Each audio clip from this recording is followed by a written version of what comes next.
اللهم فكما كرهت إلي أن أظلم فقني من أن أظلم.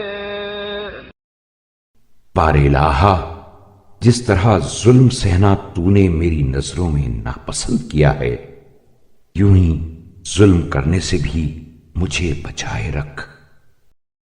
اللهم لا أشكو إلى أحد سواك ولا أستعين بحاكم غيرك.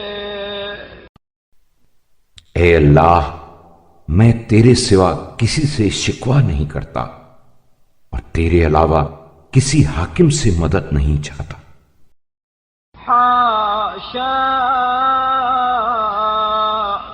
وصل على محمد وآله وصل دعائي بالإجابة وقرن شكايتي بالتغيير. حاشا کہ میں ایسا چاہوں، تو رحمت نازل فرما محمد صلی اللہ علیہ وآلہ وسلم اور ان کی آل پر، اور میری دعا کو قبولیت سے اور میرے شکوے کو صورتحال کی تبدیلی سے جلد ہمکنار کر.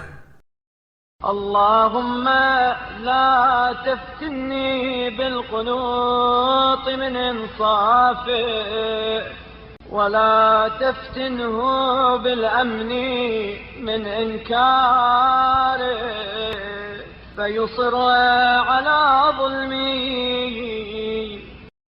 اور میرا اس طرح امتحان نہ کرنا کہ تیرے عدل و انصاف سے مایوس ہو جاؤں، اور میرے دشمن کو اس طرح نہ آزمانا کہ وہ تیری سزا سے بے خوف ہو کر مجھ پر برابر ظلم کرتا رہے.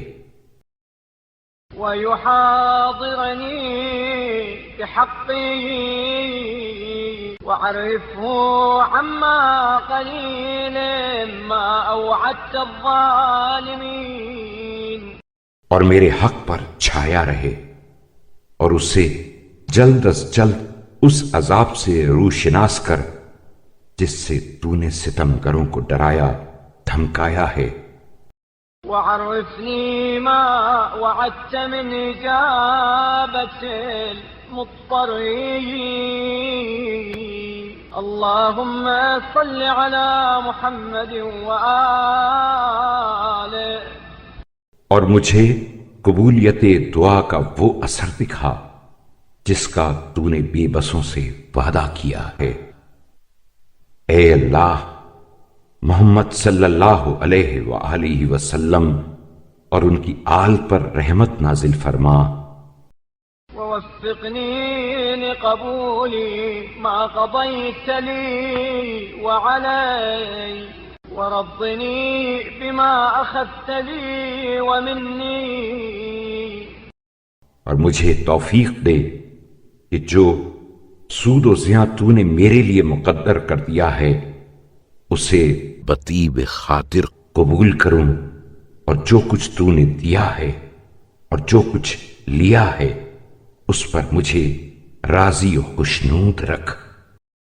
واهدني للتي هي أقوم واستعملني بما هو أسلم.